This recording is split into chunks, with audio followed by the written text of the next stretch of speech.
भारत रत्न लोक नायक जयप्रकाश नारायण जी के नेतृत्व में व्यवस्था परिवर्तन, शिक्षा परिवर्तन 5 जून 1974 को जो संपूर्ण क्रांति का आह्वान किया गया तो हम लोग इसके और ऊपर सब लोगों को पटना के गांधी मैदान में जो ऐतिहासिक छात्र आंदोलन हुई और सब लोग को उसका 50 वर्ष पूरा हुआ और हम लोग स्वर्णिम वर्ष पर तो हम लोग एक तरह से हम लोग को उस समय एक मिशन चला रहे हैं जिसका नारा हमने दिया है, हमारा अभियान हर घर भारतीय संविधान। उसके तहत हम लोग भारतीय संविधान से छात्र युवाओं को रूबरू कराना चाहते हैं और लोक नायक जयप्रकाश नारायण जी की जो विचारधारा है, जो समाजवादी विचारधारा, छात्र युवाओं के बीच में पुनर्स्थापित करने का हमारा संकल्प है। इसी उद्देश्य के साथ हम लोग यह स्वर्णिम वर्ष पर जेपी छात्र आंदोलन का स्वर्णिम समारोह मना रहे हैं और हम लोग चाहते हैं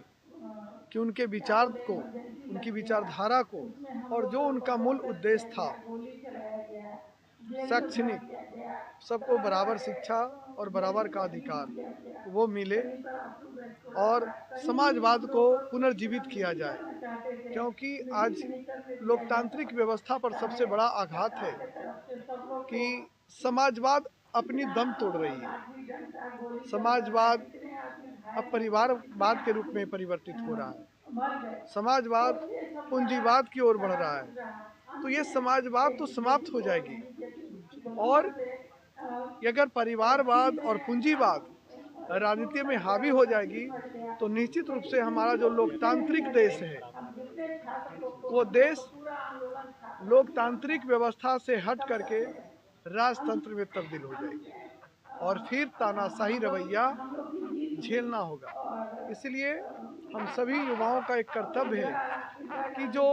देश की एकता, अखंडता और संप्रभुता हमारे पूर्वजों ने सौंपा, उसको कायम रखा जाए। इसी उद्देश्य के साथ हम लोग संकल्पित हैं और मूल उद्देश्य है कि छात्र युवाओं का एकीकरण किया जाए, जो सपना लौह पुरुष जी ने देखा और खंड खंड भारत को अखंड भारत बना दिया। अब ये फिर से हमारा देश टूटने के कगार पर है क्षेत्रीयतावाद के रूप में। हर राज्य आज अपना डोमिसाइल नीति लागू कर रहे हैं और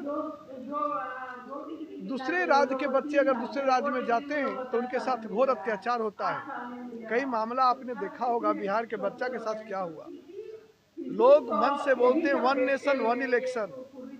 मैं कहता हूं कि वन नेशन और वन डोमिनेशन की बात कब होगी? एक राष्ट्र में सबों का बराबर का अधिकार कब मिलेगा? ये छात्र युवाओं को जागने की जरूरत है और मैं आपके माध्यम से देश के आदरणीय प्रधानमंत्री महोदय से आग्रह करता हूं कि पूरे देश भर में एक नियमावली हो, सबका बराबर का अधिकार हो और डोमिसाइल नीति किसी भी राज्य में लागू न हो। अगर ये व्यवस्था संभव नहीं है तो बिहार के माननीय मुख्यमंत्री से हम आग्रह करेंगे कि भाई बिहार में भी डोमिसाइल नीति